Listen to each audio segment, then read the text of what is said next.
जय हिंद दोस्तों, Sandeep tricky math special YouTube channel में आप सभी का स्वागत है।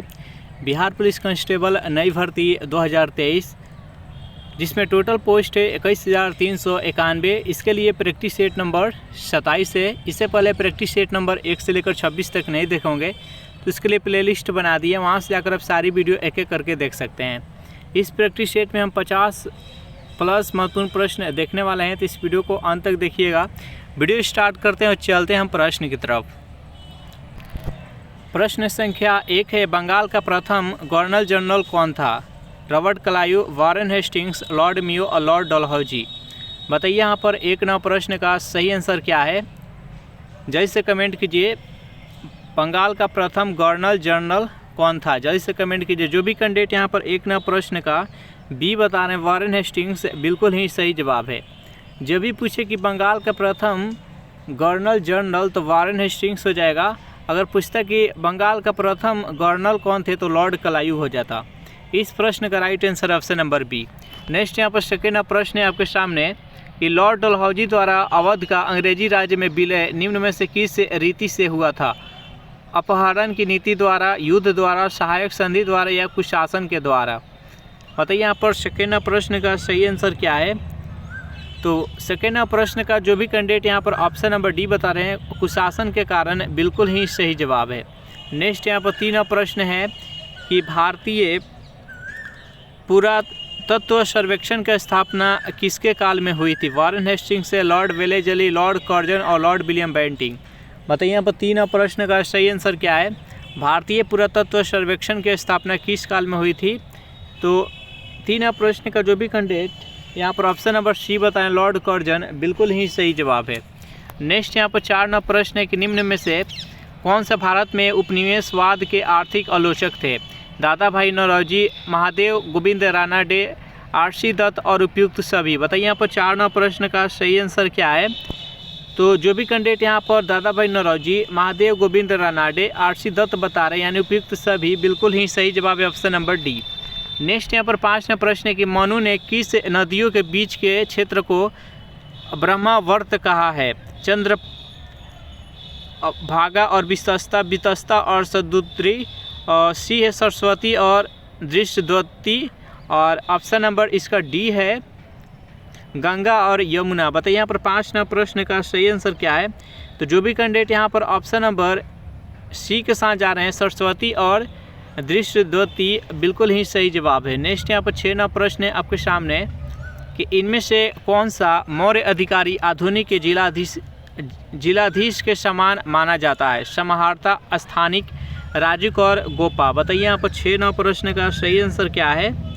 इनमें से कौन से मौर्य अधिकारी थे जो कि आधुनिक के जो जिलाधीश होते हैं उसके समान माना जाता है? तो 6 प्रश्न का जो भी कैंडिडेट यहाँ पर सी बता रहे हैं राजुक, बिल्कुल ही सही जवाब है। नेक्स्ट यहाँ पर 7 प्रश्न है कि मेनांडर जो मिलिंड नाम से भी जाना जाते हैं किस विदेशी राजवंश से संबंधित है? इंडो ग्रीक, पार्शियन, कुषाण और शक। बताइए यहाँ पर 7 प्रश्न का सही आंसर क्या है। जो भी कैंडिडेट यहाँ पर ए बता रहे इंडो ग्रीक, बिल्कुल ही सही जवाब है। नेक्स्ट यहाँ पर 8 प्रश्न है गुप्त काल में किस धर्म का सबसे अधिक विकास हुआ था? बौद्ध धर्म का, जैन धर्म का, भागवत धर्म का और यवनों का धर्म का। बताइए यहाँ पर 8 प्रश्न का सही आंसर क्या है। गुप्त काल में किस धर्म का सबसे अधिक विकास हुआ था? तो 8 प्रश्न का जो भी कैंडिडेट ऑप्शन नंबर सी बता रहे हैं भागवत धर्म, बिल्कुल ही सही जवाब है। 9 प्रश्न है कि अलाउद्दीन खिलजी द्वारा निर्मित अलाई दरवाजे को किस इतिहासकार ने इस्लामी स्थापत्य कला के खजाने का सबसे सुंदर हीरा कहा? पारसी ब्राउन ने, मार्शल ने, ईश्वरी प्रसाद ने और स्मिथ ने। बताइए यहाँ पर 9 प्रश्न का सही आंसर क्या है। तो 9 प्रश्न का जो भी कैंडिडेट यहाँ पर बी बता रहे मार्शल, बिल्कुल ही सही जवाब है। अलाई दरवाज़ा कहाँ है? तो जो दिल्ली में कुतुब मीनार है उसी के जो मेन गेट है, दरवाज़ा है, उसी को अलाई दरवाज़ा कहा जाता है। नेक्स्ट यहाँ पर 10 प्रश्न है कि प्रसिद्ध विजय विट्ठल मंदिर जिसके 56 दक्षित स्तंभ संगीतमय स्वर निकालते हैं कहाँ अवस्थित है? बेलूर में। ऑप्शन नंबर बी है भद्राचलम में, हम्पी में और श्रीरंगम में। बताइए यहाँ पर 10 प्रश्न का सही आंसर क्या है।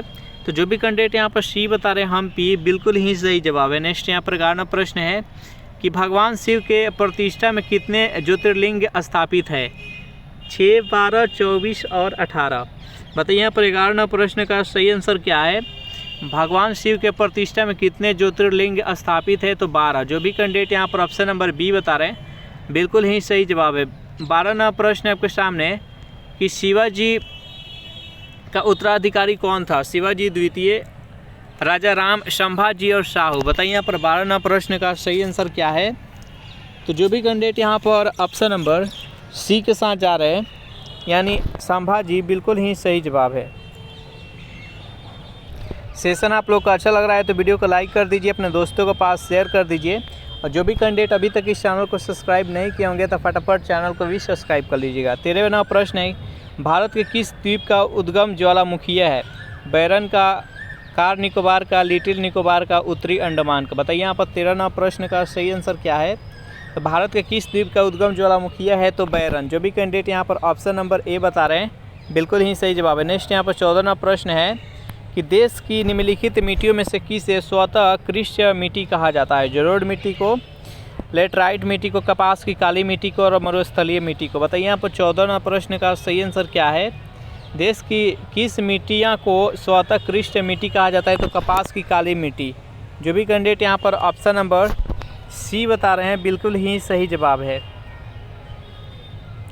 नेक्स्ट यहाँ पर 15वां प्रश्न है आपके सामने, निम्नलिखित में से कौन सा मापक टॉर्नेडो तीव्रता के मापन हेतु प्रयोग में लाया जाता है? मार्केली स्केल, फुजीटा स्केल, साफिर सेप्सन स्केल। बताइए यहाँ पर 15वां प्रश्न का सही आंसर क्या है?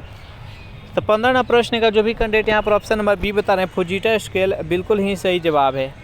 नेक्स्ट क्वेश्चन है आपके सामने, मीठे पानी का कल्पसर परियोजना अवस्थित है गुजरात में, हरियाणा में, महाराष्ट्र में और राजस्थान में।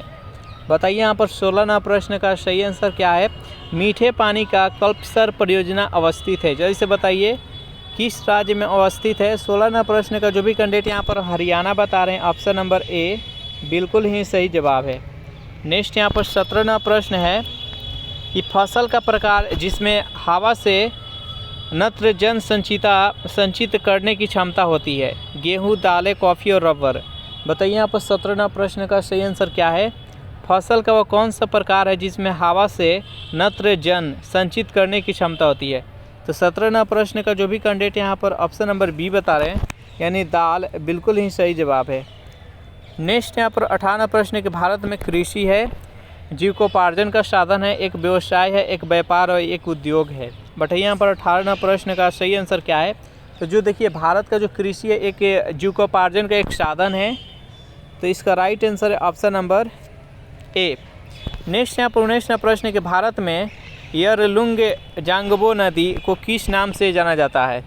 गंगा, सिंधु, ब्रह्मपुत्र और महानदी। बताइए यहाँ पर 19वां प्रश्न का सही आंसर क्या है? बेहद ही इंपॉर्टेंट प्रश्न है। बताइए कि भारत में यरलुंग जांगबो नदी को किस नाम से जाना जाता है? तो जो भी कैंडिडेट यहाँ पर ऑप्शन नंबर सी के साथ जा रहे हैं ब्रह्मपुत्र, बिल्कुल ही सही जवाब। थोड़ा सा ब्रह्मपुत्र नदी के बारे में जान लेते हैं। यह तिब्बत के मानसरोवर झील से ब्रह्मपुत्र नदी निकलती है और तिब्बत में इसका नाम रहता है यरलुंग जांगपो नदी। ब्रह्मपुत्र नदी का तिब्बत में क्या नाम रहता है? तो यरलुंग जांगपो नदी। और जो जैसे ही ये अरुणाचल प्रदेश में घुसती है या उसमें प्रवाहित होती है तो इसका नाम बदल कर हो जाता है सांगपो नदी। और उसके बाद से ये आती है कहाँ पर? असम में। असम में इसका नाम बदल कर हो जाता है ब्रह्मपुत्र नदी। और जैसे ही ये बांग्लादेश में प्रवेश करती है इस ब्रह्मपुत्र नदी का नाम बदलकर हो जाता है जमुना नदी। और जैसे ही ये गंगा नदी से मिलती है तो इसका नाम बदलकर हो जाता है मेघना नदी। तो याद रखिएगा ये सब। और विश्व का सबसे बड़ी नदी द्वीप इसी नदी पर है, माजुली नदी द्वीप, जो कि ब्रह्मपुत्र नदी पर और असम राज्य में है। नेक्स्ट यहाँ पर 20वां प्रश्न है आपके सामने कि भारत के निम्नलिखित तटों में से कौन कृष्णा डेल्टा एवं केप केमोरिन के मध्य स्थित है? कोरोमंडल तट, उत्तरी सरकार, मलाबार तट और कोंकण तट। बताइए यहाँ पर 20वां प्रश्न का सही आंसर क्या है? तो 20वां प्रश्न का जो भी कैंडिडेट यहाँ पर ऑप्शन नंबर ए बता रहे हैं यानी कोरोमंडल तट, बिल्कुल ही सही जवाब है। कोरोमंडल तट कहाँ से कहाँ तक? ये है भारत का मैप और यहाँ से और यहाँ तक यानी महाराष्ट्र से लेकर कर्नाटक के बीच के जो तट है इसको बोलते हैं हम कोंकण तट। उसके बाद ये कर्नाटक से लेकर और केरल के बीच के जो तट बोलते हैं इसको बोलते हैं मलाबार तट। उसके बाद से यहाँ पर तमिलनाडु से लेकर आंध्र प्रदेश के बीच के जो तट को बोलते हैं उसको बोलते हैं कोरोमंडल तट। और इसके बाद जो है वो डेल्टाई क्षेत्र के अंतर्गत आता है। तो इस प्रश्न का राइट आंसर है ऑप्शन नंबर ए। नेक्स्ट यहाँ पर 21वां प्रश्न है कि निम्न में से कौन सी नदी का स्रोत हिमनदों में नहीं है? यमुना, बी है अलकनंदा, कोसी और मंदाकिनी। बताइए इस प्रश्न का सही आंसर क्या है? बेहद ही सिंपल और इम्पोर्टेंट प्रश्न है, जल्दी से बताइए। 21वां प्रश्न का जो भी कैंडिडेट यहाँ पर ऑप्शन नंबर सी बता रहे हैं कोसी नदी, बिल्कुल ही सही जवाब है। कोसी नदी को बिहार का शोक नदी के नाम से जाना जाता है। नेक्स्ट यहाँ पर 22वां प्रश्न है आपके सामने कि भारत के अतिरिक्त प्रायद्वीपीय पर्वत निर्मित हुए। चारों ऑप्शन देख लीजिए और बताइए यहाँ पर 22वां प्रश्न का सही आंसर क्या है। तो 22वां प्रश्न का जो भी कैंडिडेट यहाँ पर बी बता रहे हैं पैलियोजोइक के महाकल्प में, बिल्कुल ही सही जवाब है। नेक्स्ट यहाँ पर 23वां प्रश्न है आपके सामने कि भारत को किस रूप में परिभाषित किया जा सकता है। चारों ऑप्शन देख लीजिए और बताइए यहाँ पर 23वां प्रश्न का सही आंसर क्या है। भारत को किस रूप में परिभाषित किया जा सकता है? तो जो भी कैंडिडेट यहाँ पर ऑप्शन नंबर बी के साथ जा रहे हैं, यानी एक श्रम अधिक्य वाली अर्थव्यवस्था के रूप, बिल्कुल ही सही जवाब है। नेक्स्ट यहाँ पर 24वां प्रश्न है आपके सामने संयुक्त राष्ट्र मानव विकास सूचकांक किसके द्वारा विकसित किया गया है। चारों ऑप्शन देख लीजिए और बताइए यहाँ पर 24वां प्रश्न का सही आंसर क्या है। तो 24वां प्रश्न का जो भी कैंडिडेट यहाँ पर ऑप्शन नंबर ए बता रहे हैं महबूब उल हक, बिल्कुल ही सही जवाब है। नेक्स्ट यहाँ पर 25वां प्रश्न है कि सतत आर्थिक विकास का क्या अभिप्राय है। चारों ऑप्शन देख लीजिए, जल्दी से बताइए यहाँ पर 25वां प्रश्न का सही आंसर क्या है। सतत आर्थिक विकास का क्या अर्थ होता है? तो 25वां प्रश्न का जो भी कैंडिडेट यहाँ पर ऑप्शन नंबर ए के साथ जा रहे हैं, ये यानी वर्तमान पीढ़ी के विकास के साथ साथ भविष्य का आर्थिक विकास, इसका राइट आंसर है ऑप्शन नंबर ए। नेक्स्ट यहाँ पर 26वां प्रश्न के HAL हेल किसके उत्पादन से संबंधित है। चारों ऑप्शन देख लीजिए और बताइए यहाँ पर 26वां प्रश्न का सही आंसर क्या है। हेल किसके उत्पादन से संबंधित है। 26वां प्रश्न का जो भी कैंडिडेट ऑप्शन नंबर बी बता रहे हैं, यानी वायुयानों के, बिल्कुल ही सही जवाब है। नेक्स्ट क्वेश्चन देखते हैं। अगर इस सेशन का आपको PDF चाहिए तो इसके लिए टेलीग्राम ग्रुप बना दिए हैं, जिसका लिंक इसी वीडियो के नीचे डिस्क्रिप्शन में मिल जाएगा, वहां से ज्वाइन करके इसका PDF डाउनलोड कर सकते हैं। 27वां प्रश्न है कि द्वितीय पंचवर्षीय योजना किस मॉडल पर आधारित थी। चारों ऑप्शन देख लीजिए और बताइए यहाँ पर इस प्रश्न का सही आंसर क्या है। बेहद इंपॉर्टेंट प्रश्न है। द्वितीय जो पंचवर्षीय योजना था वो 1956 से लेकर 1961 के बीच था और ये महालनोबिस मॉडल पर आधारित था। और इसमें जो लक्ष्य रखा गया था वो औद्योगिक विकास का लक्ष्य रखा गया था। और इसी पंचवर्षीय योजना में 3 स्टील प्लांट है जो कि भारत में बैठा था विभिन्न देशों के सहयोग से। एक था भिलाई, दूसरा था दुर्गापुर और तीसरा था राउरकेला। जो दुर्गापुर था वो ब्रिटेन की सहायता से स्थापित हुआ, राउरकेला था वो जर्मनी की सहायता से, और भिलाई था वो सोवियत संघ रूस की सहायता से। और ये सब 1959 ईस्वी में स्थापित किया गया था। नेक्स्ट यहाँ पर क्वेश्चन है आपके सामने 28 नंबर के, भारत में विदेशी विनिमय का रख रखाव किसके द्वारा किया जाता है। भारतीय रिजर्व बैंक के द्वारा, भारतीय स्टेट बैंक के द्वारा, वित्त मंत्रालय और भारत सरकार द्वारा, भारतीय आयात निर्यात बैंक के द्वारा। बताइए यहाँ पर 28वां प्रश्न का सही आंसर क्या है। तो 28वां प्रश्न का जो भी कैंडिडेट यहाँ पर ऑप्शन नंबर ए बता रहे हैं भारतीय रिजर्व बैंक के द्वारा, बिल्कुल ही सही जवाब है। नेक्स्ट यहाँ पर 29वां प्रश्न की लोकसभा में आंग्ल भारतीय समुदाय से सांसद मनोनीत करने की शक्ति किसके पास है। अल्पसंख्यक, भारत के राष्ट्रपति, प्रधानमंत्री, उपराष्ट्रपति। बताइए यहाँ पर 29वां प्रश्न का सही आंसर क्या है। तो जो भी कैंडिडेट यहाँ पर ऑप्शन नंबर बी के साथ जा रहे हैं भारत के राष्ट्रपति, बिल्कुल ही सही जवाब है। देखिए भारत के लोकसभा में जो आंग्ल समुदाय के द्वारा 2 सीट मनोनीत किया जाता था वो हटा दिया गया है। पहले लोकसभा में मैक्सिमम सीट कितना था तो 552 था, लेकिन वर्तमान समय में 550 हो गया, याद रखिएगा। नेक्स्ट क्वेश्चन है यहाँ पर 30 नंबर की, भारतीय संघवाद के सहकारी संघवाद किसने कहा था। चारों ऑप्शन देख लीजिए और बताइए यहाँ पर 30वां प्रश्न का सही आंसर क्या है। तो 30वां प्रश्न का जो भी कैंडिडेट यहाँ पर ऑप्शन नंबर ए बता रहे हैं जी ऑस्टिन, बिल्कुल ही सही जवाब है। नेक्स्ट यहाँ पर 31वां प्रश्न है, किस अनुच्छेद के अनुसार भारत के राष्ट्रपति द्वारा राष्ट्रीय आपातकाल की घोषणा की जा सकती है। अनुच्छेद 352, 70, 371, 395। बताइए यहाँ पर 31वां प्रश्न का सही आंसर क्या है। बेहद ही इंपॉर्टेंट प्रश्न है। यहाँ पर राष्ट्रीय आपातकाल की बात कही गई है, तो राष्ट्रीय आपात किस अनुच्छेद के तहत, अनुच्छेद 352 के तहत राष्ट्रीय आपात की घोषणा की जा सकती है। और 356 में राष्ट्रपति शासन, 360 में वित्तीय आपात। नेक्स्ट यहाँ पर 32वां प्रश्न है कि भारत में चलित न्यायालय इनका मानस पुत्र है। ऑप्शन नंबर ए है न्यायमूर्ति भगवती, श्री राजीव गांधी, डॉक्टर APJ अब्दुल कलाम और श्रीमती प्रतिभा पाटिल। बताइए यहाँ पर 32वां प्रश्न का सही आंसर क्या है। जो भी कैंडिडेट यहाँ पर सी बता रहे हैं डॉक्टर APJ अब्दुल कलाम, बिल्कुल ही सही जवाब है। 33वां प्रश्न बेहद इंपॉर्टेंट प्रश्न है, इसको याद रखिएगा। भारतीय संविधान का कौन सा अनुच्छेद अस्पृश्यता का उन्मूलन करता है। अनुच्छेद 14, 15, 16 और 17। बताइए यहाँ पर 33वां प्रश्न का सही आंसर क्या है। अस्पृश्यता मतलब कि छुआछूत को निषेध करता है, उसको रोकता है। तो ये समता का अधिकार यानी 14 से 18 जो समता का अधिकार है मौलिक अधिकार के अंतर्गत, उसमें ये अनुच्छेद 17 है, इसमें अस्पृश्यता का अंत है। इसका राइट आंसर है ऑप्शन नंबर डी। 34वां प्रश्न है कि संसदों की अयोग्यता संबंधी विवाद पर कौन निर्णय लेता है। राष्ट्रपति, संबंधित संसद, निर्वाचन आयोग का परामर्श से राष्ट्रपति। बताइए यहाँ पर 34वां प्रश्न का सही आंसर क्या है। तो संसदों के जो अयोग्यता संबंधी विवाद होता है उसका निर्णय कौन देता है। तो ये निर्वाचन आयोग के परामर्श पर राष्ट्रपति के द्वारा। जो भी कैंडिडेट यहाँ पर ऑप्शन नंबर डी बता रहे हैं बिल्कुल ही सही जवाब है। 35वां प्रश्न है कि यदि हम ठोस वस्तु को गर्म करें तो किस भाग में सर्वाधिक प्रतिशत वृद्धि होगी। लंबाई में, क्षेत्रफल में, आयतन में या सब में बराबर रहेगा। बताइए यहाँ पर 35वां प्रश्न का सही आंसर क्या है। यदि हम किसी ठोस वस्तु को गर्म करते हैं तो उसका किसमें सबसे ज़्यादा वृद्धि होगा, तो उसके आयतन में सबसे अधिक वृद्धि होगा। इसका राइट आंसर है ऑप्शन नंबर सी। 36वां प्रश्न है कि ताम्र संदूषण से बचने के लिए पीतल के बर्तनों पर सामान्यतः किस धातु की परत चढ़ाई जाती है। रांगे यानी टीन की, जस्ते की, एल्युमिनियम की और शीशे की। बताइए यहाँ पर 36वां प्रश्न का सही आंसर क्या है। तो 36वां प्रश्न का जो भी कैंडिडेट यहाँ पर ऑप्शन नंबर ए बता रहे हैं रांगे यानी टीन की, बिल्कुल ही सही जवाब है। 37वां प्रश्न है कि दुग्ध प्रोटीन को पचाने वाला एंजाइम कौन सा होता है। Pepsin, trypsin. Option number C है इसका रेनिन और डी है रेप्सिन। बताइए यहाँ पर 37वां प्रश्न का सही आंसर क्या है।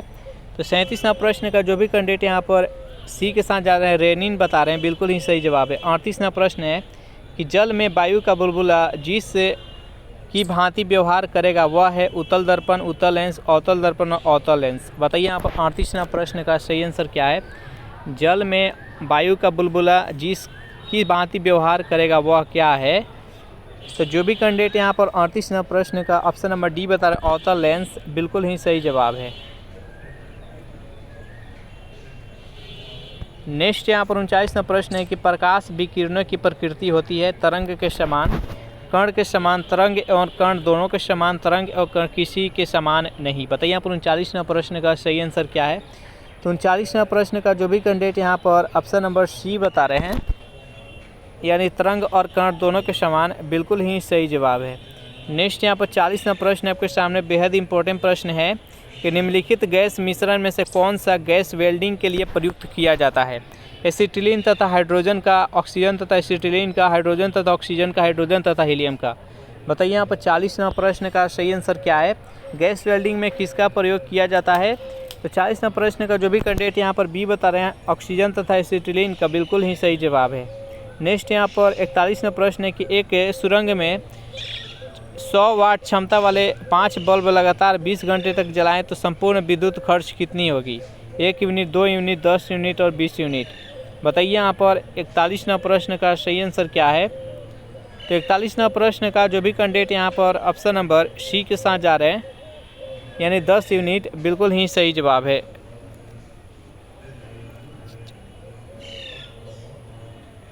चलिए नेक्स्ट यहाँ पर 42वां प्रश्न है कि लॉक से किसकी इकाई है। ताप का, द्रव्यमान का, बल्ब का, प्रदीप्ति क्या। बताइए यहाँ पर 42वां प्रश्न का सही आंसर क्या है। तो जो भी कैंडिडेट यहाँ पर डी बता रहे हैं यानी प्रदीप्ति, बिल्कुल ही सही जवाब है। 43वां प्रश्न है कि बादल किस कारण वायुमंडल में तैरते हैं। ऑप्शन नंबर ए है निम्न दाब, निम्न घनत्व, निम्न सन्यता, निम्न तापक्रम। बताइए यहाँ पर 43वां प्रश्न का सही आंसर क्या है। बादल किस कारण से तैरते हैं आकाश में। तो 43वां प्रश्न का जो भी कैंडिडेट यहाँ पर ऑप्शन नंबर बी बता रहे हैं, निम्न घनत्व, बिल्कुल ही सही जवाब है। नेक्स्ट यहाँ पर 44वां प्रश्न की क्षितिज के समीप सूर्य एवं चंद्रमा का दीर्घ वृत्ताकार दिखाई देने का कारण क्या है। अपवर्तन, प्रकाशीय भ्रम, व्यतिकरण, उसकी वास्तविक आकृति। बताइए यहाँ पर 44वां प्रश्न का सही आंसर क्या है। तो 44वां प्रश्न का जो भी कैंडिडेट ऑप्शन नंबर ए बता रहे हैं, अपवर्तन, बिल्कुल ही सही जवाब है। 45वां प्रश्न के निम्न में से किसमें कोशिका में अच्छी तरह से व्यवस्थित न्यूक्लियस नहीं पाया जाता है। एंट, अमीबा में, हाइड्रा में, स्पायरोगाइरा में और बैक्टीरिया में। बताइए यहाँ पर 45वां प्रश्न का सही आंसर क्या है। तो 45वां प्रश्न का जो भी कैंडिडेट यहाँ पर डी बता रहे हैं, बैक्टीरिया, बिल्कुल ही सही जवाब है। 46वां प्रश्न की आँख के लेंस की फोकस दूरी किसके कार्य से परिवर्तित होती है। पुतली, रेटिना, सिलियरी मांसपेशी, आइरिस। बताइए यहाँ पर 46वां प्रश्न का सही आंसर क्या है। आँख के लेंस के जो फोकल दूरी होता है किसके कार्य से परिवर्तित होती है। तो 46वां प्रश्न का जो भी कैंडिडेट यहाँ पर सी बताएं, सिलियरी मांसपेशी, बिल्कुल ही सही जवाब है। 47वां प्रश्न के निम्न में से किसका मुख्यालय जिनेवा नहीं है। अंतर्राष्ट्रीय श्रम संगठन, अंतर्राष्ट्रीय स्वास्थ्य संगठन, अंतर्राष्ट्रीय दूरसंचार संघ और विश्व बैंक। बताइए यहाँ पर 47वां प्रश्न का सही आंसर क्या है। तो विश्व बैंक का नहीं है। जो भी कैंडिडेट यहाँ पर डी बता रहे हैं, बिल्कुल ही सही जवाब है। विश्व बैंक का मुख्यालय कहाँ पर है, जल्दी से कमेंट कर दीजिए। 48वां प्रश्न, भारत का क्षेत्रफल कितना है। जल्दी से बताइए भारत का क्षेत्रफल कितना है। 32,87,263 किलोमीटर भारत का क्षेत्रफल। तो इसका राइट आंसर है ऑप्शन नंबर बी, जो कि क्षेत्रफल की दृष्टि से भारत कितने स्थान पर आता है। तो 7वां, और जनसंख्या की दृष्टि से 1। नेक्स्ट यहाँ पर प्रश्न है आपको सामने, विश्व का सर्वाधिक आबादी वाला नगर कौन सा है। मुंबई, टोक्यो, न्यूयॉर्क या पेरिस। बताइए यहाँ पर 49वां प्रश्न का सही आंसर क्या है। विश्व का सर्वाधिक आबादी वाला नगर कौन सा है। 49वां प्रश्न का जो भी कैंडिडेट यहाँ पर बी बता रहे हैं, टोक्यो, बिल्कुल ही सही जवाब है। 50वां प्रश्न के निम्न में से कौन सा मिलान सही नहीं है।